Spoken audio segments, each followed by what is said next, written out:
Bienvenue dans cette exposition qui s'appelle « Sur les traces de l'or bleu, mémoire de l'indigo au Sénégal ».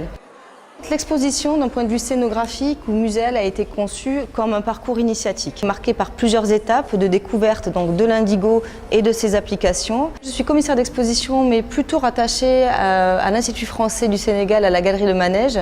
Mais j'ai été invitée exceptionnellement pour commissarier cette exposition pour le Musée de la Femme. Il s'agit de retranscrire une histoire en fait de cette pratique, de cette teinture, de cette plante et de parler de cette tradition dans l'intimité des familles, mais aussi l'indigo moderne. Ici, vous avez déjà à l'entrée deux textes introductifs, un texte qui a été signé par l'équipe du musée et puis également un texte qui est signé par Maï Diop, qui est plutôt un poème et un hommage rendu aux femmes, puisque ce sont principalement les femmes qui travaillent l'indigo au Sénégal. Maï Diop, qui est une grande spécialiste du textile basé à Saint-Louis, notamment du tissage Mondjak, mais aussi des indigos anciens, m'a accompagnée sur ce projet. La structure que je dirige à Saint-Louis, le CAME, a travaillé en lien avec le Musée de la Femme depuis sa création en 2013. Et c'est tout naturellement que pour documenter chaque pièce de cette exposition, j'ai été sollicitée. Entre les deux textes, c'est une pièce ancienne, évidemment, avec un motif et une broderie intéressante, mais c'était aussi la connexion avec l'Asie. Vous savez que l'indigo n'est pas pratiqué qu'en Afrique, mais aussi il y a une très longue tradition, très ancienne au Japon. Et donc il y avait ce côté un petit peu kimono, un peu japonisant, qui crée le lien entre l'indigo au Sénégal et puis dans toutes les autres parties du monde. Ici on peut voir déjà le coton brut, la fleur de coton. Alors on sait que les filatures de Thiès ont été réouvertes récemment grâce au président Macky Sall. Donc il y a à nouveau au Sénégal la culture du coton, on la connaît dans le sud du pays, notamment avec la Sodefitex, mais aussi des filatures. Et ça c'est important pour la pratique de l'indigo et du tissage traditionnel. Et ensuite on a différents écheveaux de coton filés et qui sont teintés dans différents bains d'indigo. Donc on a déjà une forme de nuancier. Les pigments issus de la fermentation de la plante sont les éléments chimiques qui permettent de procéder à la teinture dans le bain d'indigo, avec ici la pièce de coton, encore une fois brute, qui est attachée, qui est ligaturée.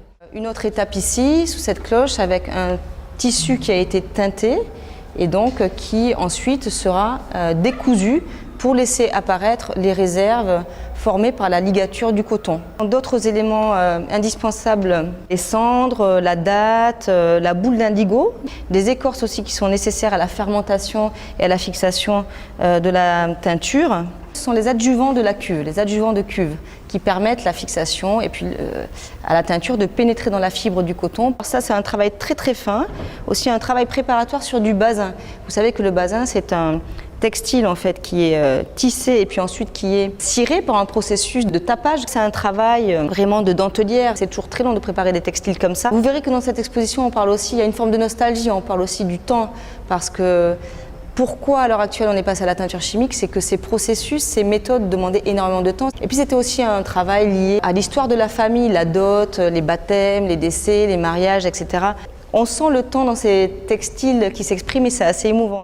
Donc là, on voit le basin qui a été donc ligaturé, puis teinté dans un bain d'indigo, puis de palmane.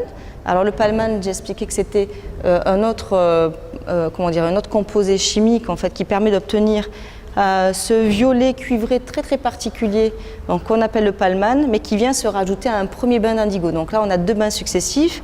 Ensuite, on est venu déligaturer, c'est-à-dire couper les fils pour laisser apparaître les motifs, la réserve d'indigo et de palmane.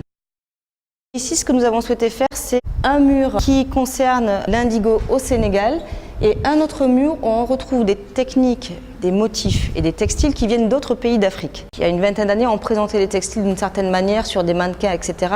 Là, on a souhaité les présenter sous cette forme-là dans un souci déjà de conservation. C'est-à-dire que lorsque les textiles sont déployés, ça permet évidemment de mieux voir les motifs, de mieux voir la matière du textile, mais aussi de l'aérer et d'éviter qu'il y ait des désagréments causés par l'humidité ou la lumière, etc.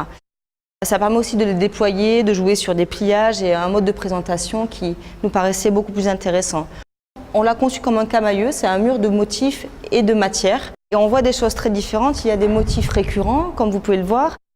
Et puis on a une très très belle pièce, c'est la plus ancienne, c'est donc un petit ensemble taille basse, ce qu'on appelait le takholof des années 40. C'est un très très joli motif, assez rare, aussi très fragile.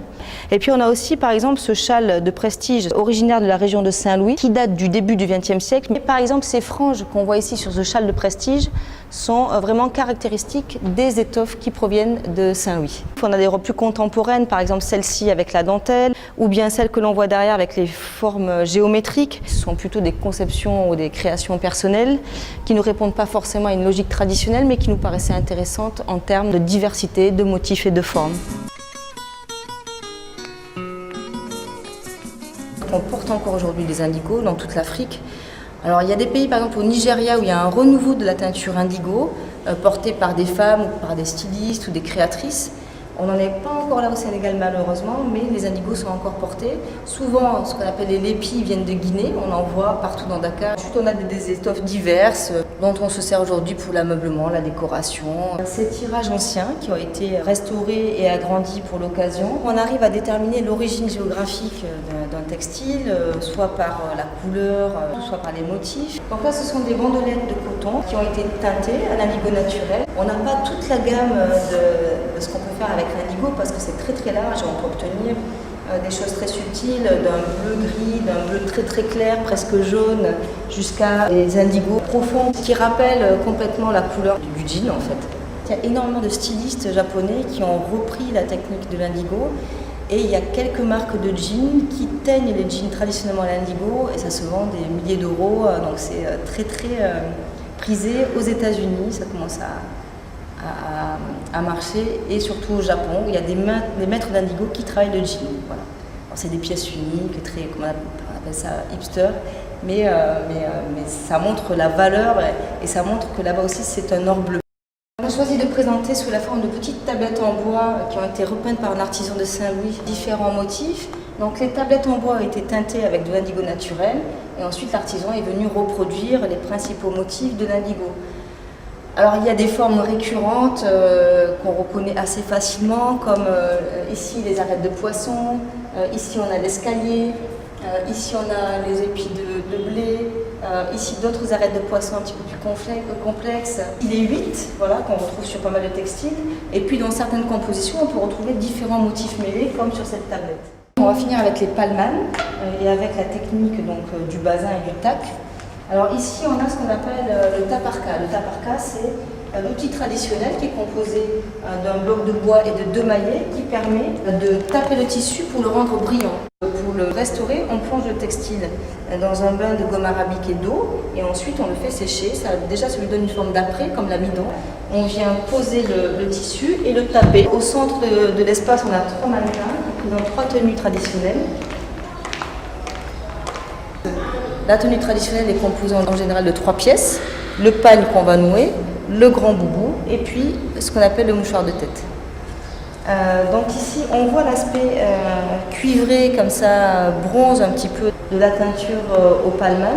Là on voit aussi les réserves qui ont été effectuées, une première teinture jaune et puis ensuite un bain d'indigo avec des nouvelles ligatures et puis enfin on a créé une réserve, on a teinté finalement avec le cyanure de cuivre qui est la teinture chimique qui permet d'obtenir ce qu'on appelle le palman.